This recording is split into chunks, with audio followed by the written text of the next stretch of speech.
जय हिंद। आशा करता हूँ आप लोग स्वस्थ होंगे, मस्त होंगे और अपने स्टडी में व्यस्त होंगे। तो दोस्तों, आज की इस वीडियो में हम समझेंगे गैरीबाल्टी के जीवन परिचय के बारे में समझेंगे। बस आप वीडियो के शुरू से अंत तक बने रहिएगा। ये क्लास 10th हिस्ट्री का चैप्टर नंबर 1 का बहुत ज्यादा इंपोर्टेंट क्वेश्चन हो जाता है। इसमें से बहुत सारे एग्जाम में क्वेश्चन पूछे जाते हैं। बस आप वीडियो के शुरू से अंत तक बने रहिएगा। जितना भी गैरीबाल्टी के जीवन के बारे में परिचय हो, सारी परिचय आप लोगों को बता दी जाएगी। बस आप वीडियो को शुरू से अंत तक बने रहिएगा। चलिए इधर देखते, आप लोग भी इधर देखते रहिएगा ध्यान से, ठीक है। इधर उधर डिस्टर्ब नहीं चलना। सबसे पहले शुरू कर लेते हैं कि गैरीबाल्टी का जन्म से लेकर मृत्यु तक का सफर हम इस वीडियो में तय करेंगे, ठीक है। इनका जन्म जो हुआ था 4 जुलाई 1807 ईस्वी को हुआ था। 4 जुलाई 1807 ईस्वी को हुआ था। कितना लोग कहेंगे कि लिख के मास्टर पढ़ाता है, इसको नहीं आता है। अरे भाई, लिख के इसलिए पढ़ाते हैं ताकि ना पहले से लिख देते हैं ताकि समय बच जाए वीडियो में ना। अब लिखेंगे या तब पढ़ाएंगे तो लगता है कि समय ज्यादा खींच लेगा वीडियो में, इसीलिए पहले से लिख देते हैं तब जाके बता देते हैं चीजें, ताकि वीडियो कम समय में ज्यादा बन जाए, है कि नहीं। चलिए अब देख लेते हैं। इनका जन्म 4 जुलाई 1807 ईस्वी को हुआ था, इतना ध्यान रखना है। अब जन्म स्थान जो है वो कहाँ पे हुआ था, तो एक निस नाम का एक शहर था। निस नाम का एक क्या था, शहर। ये शहर फ्रांस में पड़ता था। कहाँ पड़ता था बाबू, फ्रांस में। तो फ्रांस में इनका जन्म हुआ था। अब वो कौन सा शहर का नाम था, निस। यही शहर में उनका क्या हुआ था, जन्म। वही जन्म स्थान पूछ देगा कि गैरीबाल्टी का जन्म स्थान कहाँ पे है, तो निस नामक शहर है जो कहाँ पे पड़ता था, फ्रांस में। लेकिन बाद में क्या हो गया, जब इटली का एकीकरण हुआ तो उसमें बहुत सारी चीजें इधर उधर हुई, तो ये निस नामक जो शहर था वो कहाँ चला गया, इटली में चला गया। कहाँ चला गया, इटली में। इसीलिए गैरीबाल्टी मूल निवासी हो गए कहाँ के, इटली के। कहाँ के हो गए, इटली के। तो ये पूछेगा ना कि गैरीबाल्टी का मूल निवासी किस देश के रहने वाले थे, तो इटली लगाना। कहाँ लगाना है, इटली। क्योंकि उनके जन्म होने के तुरंत बाद ही निस शहर कहाँ चला गया था, इटली में। जैसे भारत पाकिस्तान का विभाजन हुआ था ना, उसी प्रकार से कई ऐसे भारत के जो क्षेत्र थे वो पाकिस्तान में चले गए थे। अब ये सब होता है, पंजाब के बहुत सारे इलाके कहाँ चले गए, पाकिस्तान में। तो उसी प्रकार से यहाँ पे भी हुआ था। जो फ्रांस में पड़ रहा था शहर वो कहाँ चला है, इटली में। तो ये पूछेगा कि गैरीबाल्टी मूल निवासी किस देश के थे, तो इटली के। उनका जन्म किस शहर में हुआ था, निस नामक शहर में। और निस नामक शहर पहले कहाँ पड़ता था, फ्रांस में। अब कहाँ पड़ता है, इटली में, ठीक है। इतना ध्यान रखना है। चलिए अब देख लेते हैं, इनका जन्म भी हो गया, कहाँ पे हुआ अब देख लेते हैं। उसके बाद से पेशे से ये क्या थे, पेशा मतलब होता है जो कौन सा कार्य करते थे, कौन सा कार्य करते थे। तो इनका मुख्य जो पेशा था वो नाविक था। क्या था, नाविक। यानी वो नाव चलाने का काम करते थे। समुद्र वगैरह था पहले, टेम्पू और ट्रक बस तो था नहीं, ठीक है। तो उस समय लोग नाव चलाते थे। तो ये मुख्य पेशा इनका क्या था, नाविक। नाविक। तो पूछेगा गैरीबाल्टी पेशे से क्या थे, तो नाविक। क्या लगाना है, नाविक। 4 ऑप्शन दे देगा, पूछेगा गैरीबाल्टी इनमें से बताइए पेशे से क्या थे। सैनिक दे देगा, नाविक दे देगा, व्यापारी दे देगा, ठीक है। इनमें से कोई नहीं कहेगा, चाहिए इनमें से सभी। तो आप लोगों को ध्यान इतना रखना है कि गैरीबाल्टी पेशे से बाबू क्या था, नाविक था, नाव चलाने वाला था, ठीक है। एक साधारण इंसान नहीं था लेकिन एक नाव चलाने वाला था, इतना ध्यान रखना। चलिए उसके बाद से गैरीबाल्टी नाविक के साथ साथ वो थोड़ा बहुत सैनिक भी था। सैनिक समझते हो, थोड़ा बहुत ना, वो बहुत खतरनाक सैनिक था, ठीक है। लेकिन उसका पेशा क्या था, नाविक, नाव चलाने वाला था। लेकिन सैनिक खतरनाक होता है। चलो, सैनिक के साथ साथ वो व्यापार भी करता था। जीवन यापन के लिए व्यापार करेगा कि नहीं करेगा, अरे कोई भी अपना घर चलाने के लिए कुछ ना कुछ काम तो करेगा ही, ठीक है। व्यापार किससे करता था, नाव से। इधर से सामान उधर ले जाना, उधर से सामान इधर लेके आना ना। तो वो सैनिक के साथ साथ वो मुख्य रूप से नाविक था और व्यापार का भी काम करता था अपने घर चलाने के लिए। अब देखना आगे क्या हो जाता है। ये ना इटली के एक महान क्रांतिकारी था जिसका नाम था मेजनी। क्या नाम था, मेजनी। ये मेजनी के विचार से बहुत ज्यादा प्रभावित था। मेजनी के विचार से बहुत ज्यादा क्या था, प्रभावित। नहीं होता है किसी किसी की बातें आप लोगों को अच्छी लगती हैं तो उसके विचारों से आप लोग क्या हो जाते हैं, प्रभावित हो जाते हैं। उसी प्रकार से ये मेजनी के विचार से बहुत ज्यादा क्या था, प्रभावित। अब मेजनी कौन था, तो मेजनी बाबू इटली के ना बहुत खतरनाक सेनापति था। सेनापति समझते हो ना, सेना का मेन लीडर था, उसी को क्या बोला जाता है, सेनापति। अब उसके बातों को सुनता था, उसको फॉलो करता था। तो इनके विचारों से बहुत ज्यादा प्रभावित हो गया कौन, गैरीबाल्टी। कहता था कि हम किसी को नहीं मानेंगे, एक इंसान है जिनकी हम बातों को मानते हैं, वो कौन है, मेजनी। मेजनी भी एक क्या था, सेनापति। कहाँ के, इटली के। चलिए अब ये मेजनी के विचारों से बहुत ज्यादा प्रभावित था कौन, गैरीबाल्टी। तो क्या कर दिया ना, इसका मुख्य उद्देश्य था, गैरीबाल्टी का मुख्य उद्देश्य, ठीक है, मुख्य उद्देश्य ये था कि वो दक्षिण इटली का एकीकरण करना चाहता है। इटली नामक एक देश है जहाँ की अभी प्रधानमंत्री जॉर्जिया मेलोनी है ना, तो वहां के क्या करना चाहता था, एकीकरण। एकीकरण का मतलब क्या होता है, देखना, बहुत सारे क्षेत्र को आपस में मिला देना क्या कहलाता है, एकीकरण।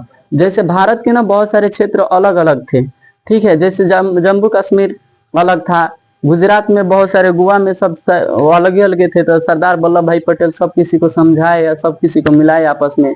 बहुत सारे नहीं माने तो उसके लिए लड़ाई भी हुआ, तब जाके एक में मिला, अपने मन नहीं मिल जाता है। तो एकीकरण का मतलब होता है किसी भी क्षेत्र को चाहे किसी भी चीज को एक में मिला देना, उसी को क्या कहलाता है, एकीकरण। एकीकरण का मतलब समझ में आ रहा है ना। तो इटली उस समय बहुत हिस्सों में टूट गया था, तो लोग चाहते थे कि सब किसी को एक में मिलाया जाए और सब किसी का शासक एकजुट के बनाया जाए, तब ना देश का अच्छा कल्याण होगा ना। अब हर एक जगह के शासक अलग अलग रहेगा तो अच्छे से कल्याण हो पाएगा नहीं। चलिए, तो ये ना ये कहता था कि इटली के जो दक्षिण हिस्सा है, दक्षिणी माने दक्षिण के जितना भी हिस्सा है उसका हम क्या करेंगे, एकीकरण करेंगे, माने उनको हम सब किसी को एक में मिलाएंगे, और जो प्यार से मान जाएगा ठीक है, नहीं तो उसको लतियाएंगे, ठीक है। अब देखना, ये इटली का एकीकरण करने के लिए ना अपने स्वयं सेवक यानी उनके जितने भी लोग थे, ठीक है, जो उनके सेवा टहल करते थे, उसके बाद से अपने ही लोगों के द्वारा एक सेना बनाया जिसका नाम था लाल कुर्ती। क्या बनाया, क्या सेना का नाम दिया, लाल कुर्ती। उस सेना का क्या नाम दिया, लाल कुर्ती। ये ध्यान रखना, ये बहुत ज्यादा इंपॉर्टेंट है, पूछता है कई बार कि लाल कुर्ती नामक सेना की गठन किसने किया था, तो गैरीबाल्टी। क्या बताओगे, गैरीबाल्टी, ठीक है। लाल कुर्ती नामक सेना की गठन किसने, गैरीबाल्टी। मेजनी के विचारों से कौन प्रभावित था, गैरीबाल्टी, ठीक है। मेजनी कहाँ के रहने वाला था, इटली के। इटली के क्या था, एक सेनापति था, क्या था, सेनापति। चलो, तो ये लाल कुर्ती को ध्यान में रखना। लाल कुर्ती मतलब होता है कि मेजनी ना जब भी लड़ाई करने जाता था या कहीं पे जाता था तो हमेशा लाल कपड़ा पहनता था। कैसा कपड़ा पहनता था, लाल। जैसे हम लोग धोती कुर्ता होता है ना, तो वो लाल कपड़ा पहन के जाता था और उसी का नाम रखता था लाल कुर्ती। सेना का क्या नाम रख दिया, लाल कुर्ती। तो इतना ध्यान रखना, ये लाल कुर्ती बहुत ज्यादा पूछा जाता है आपके बोर्ड एग्जाम में। अब देख लेते हैं आगे की चीजों को समझते हैं। अब ये लाल कुर्ती नामक सेना के दम पर क्या कर दिया, इटली के दक्षिण इलाकों पर आक्रमण कर दिया। और इटली के दो राज्य थे जिसका नाम था सिसिली और नेपल्स, ये दोनों राज्य को अपना कब्जा में ले लिया। दोनों राज्य को अपना क्या कर लिया, कब्जा में ले लिया। और कब्जा में लेने के बाद से ये क्या कर दिया, वहां के शासक बना दिया विक्टर एमनुएल को।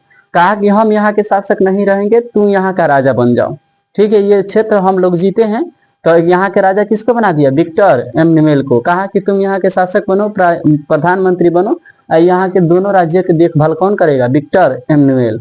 इतनी बातें समझ में आ रही है कि नहीं आ रही, कि भाई लाल कुर्ती नामक सेना का गठन किया और वो सेना कहाँ चली गई, इटली के दक्षिण इलाके सिसिली और नेपल्स, उस पर कब्जा कर लिया। और उसको शासक कौन बना दिया, विक्टर एमनुएल को। किसको बना दिया, विक्टर एमनुएल को।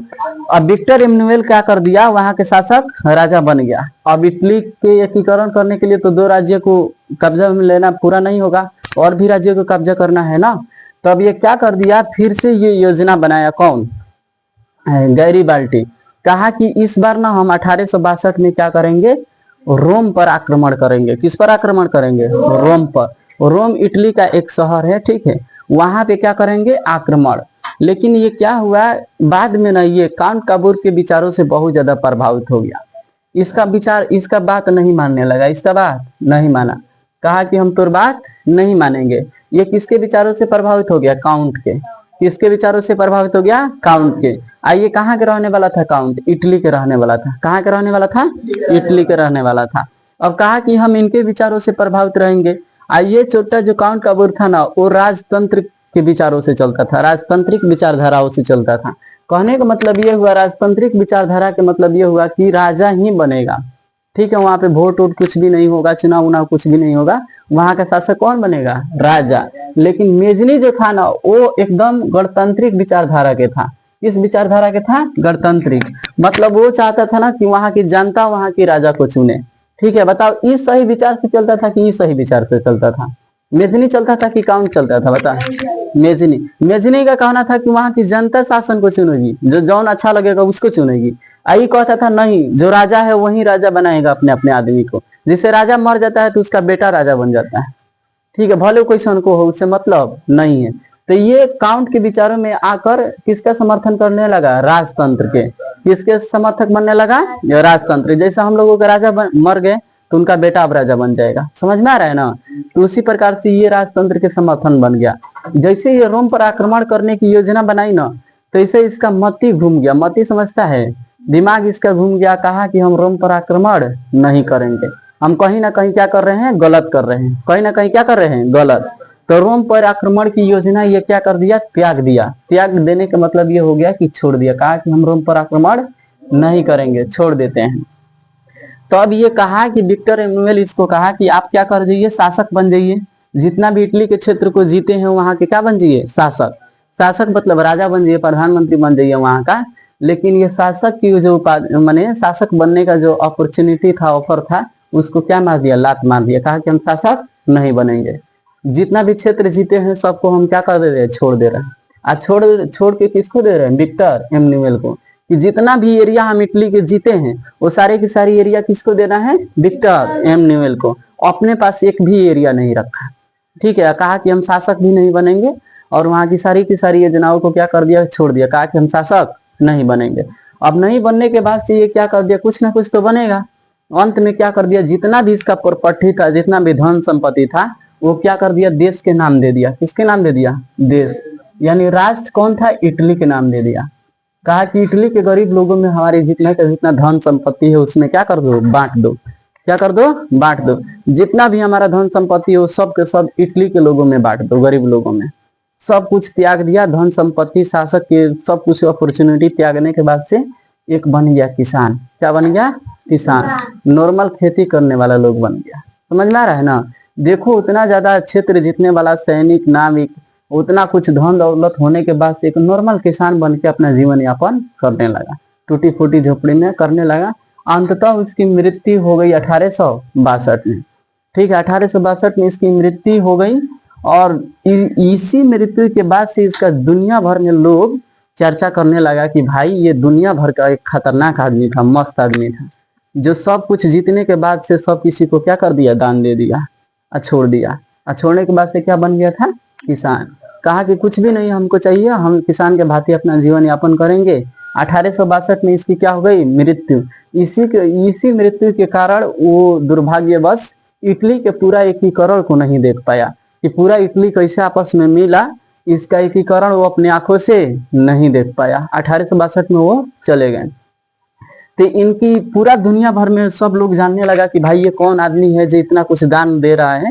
तो भारत के एक थे जिनका नाम था लाल लजपत राय, या लाला लजपत राय इनको कहता है। ठीक है, भारत के एक महान क्रांतिकारी थे। उन्होंने इसकी जीवनी के बारे में लिखा है। उन्होंने इसकी जीवनी के बारे में लिखा है। किसकी जीवनी के बारे में? गैरीबाल्टी की जीवनी के बारे में एक किताबें लिख दिया इतना मोटा कि गैरीबाल्टी कैसन था, क्या क्या काम करता था, कैसे अपना सब कुछ धन दौलत दे दिया गरीबों में, सब उसका जीवनी A to Z लिख दिया। अब बताओ, वो इटली के रहने वाला था, अब भारत के आदमी उसके बारे में लिख रहा है। समझ में आ रहा है ना? तो महान काम किया था तभी ना लिख रहा है। अब भारत के नॉर्मल आदमी नहीं, ये भी क्रांतिकारी ही थे। लाला लाजपत राय जो थे वो भारत के एक बहुत बड़ा क्रांतिकारी थे। स्वतंत्रता संग्राम के, आजादी की लड़ाई लड़ते थे ये। ठीक है, तो उतना बड़ा आदमी उसका जीवनी लिखा। कहा कि गैरीबाल्टी जैसा व्यक्ति का जीवनी हमें लिखना चाहिए क्योंकि वो महान काम करके गया है धरती पर। ठीक है, तो आप लोग भी ऐसा काम कीजिएगा तो हो सकता है आपकी जीवनी हम लिख दे। तो हम भी नहीं महान है ना, आप लोग महान है। ठीक है, तो बना जाएगा, अपने अपने कार्यों से होता है कि नहीं। तो इसके पूछेगा ना आप लोग, इससे जुड़ी बहुत सारे सवाल पूछी जाती हैं आप लोगों से, हम एक बार बता दे रहे हैं। पहली सवाल आपसे ये की जाएगी कि लाल कुर्ती नामक सेना का गठन किसने किया था? तो गैरीबाल्टी। किसने किया था? गैरीबाल्टी। पूछेगा कि गैरीबाल्टी पेशे से क्या था? नाविक। पेशे से क्या था? नाविक। ये प्रश्न पूछी जाती है। 2-3 ऐसे प्रश्न हैं जो हमेशा पूछा जाता है। पहला, पेशे से क्या था? नाविक। दूसरा बात, लाल कुर्ती नामक सेना का गठन किसने किया था? गैरीबाल्टी। तीसरा ये पूछेगा आप लोगों की गैरीबाल्टी का जीवनी किसने लिखा था? तो लाला लाजपत राय। लाला लाजपत राय। ये 2-3 प्रश्न ऐसे हैं जो हर बार पूछे जाते हैं। अब देखो, इटली के एकीकरण के ना महान मेन 3 हीरो थे। कितने हीरो थे? 3। माने 3 गो आदमी इटली के एकीकरण में बहुत ज्यादा भूमिका निभाया। जैसे हम लोगों के सरदार वल्लभ भाई पटेल थे। ठीक है, अब उस समय पंडित जवाहरलाल नेहरू थे भारत के एकीकरण में। उसी प्रकार से इटली के एकीकरण में 3 गो हीरो था, जिसका पहला हीरो था मेजनी, दूसरा हीरो था काउंट काबूर, तीसरा हीरो था गैरी बाल्टी। जिसमें से तीसरा हीरो आप लोगों का इटली के एकीकरण होने से पहले ही क्या हो गया, मर गया ना, वो मर गया। इटली के एकीकरण कब हुआ था, 1871 में, लेकिन ये इनका मृत्यु कब हुआ, 1862। समझ में आ रहा है ना। तो इटली के एकीकरण के 8-9 साल पहले ही ये क्या हो गए, डेथ कर गए। ठीक है, तीन में से 3 हीरो में से एक हीरो इटली के एकीकरण अपनी आंखों से नहीं देख पाए, 2 हीरो इटली का एकीकरण देखे और इटली के एकीकरण किए ना। तो पूछेगा इटली के एकीकरण के कितने मुख्य क्रांतिकारी थे, 3। तीनों का नाम दे देगा, मेजनी, काउंट और गैरी बाल्टी। ध्यान रखना, पूछेगा इटली के एकीकरण में कौन से क्रांतिकारी का इटली के एकीकरण से पहले उनका मृत्यु हो गया था, गैरी बाल्टी को। बातें समझ में आ रही ना। गैरी बाल्टी अपना जीवन अंत तक किस भांति कटने लगे, तो कहना एगो किसान के भांति। किस भांति, किसान के भांति। पूछेगा ना मेजनी किस विचारधारा को समर्थन करता था, तो गणतांत्रिक विचारधारा को।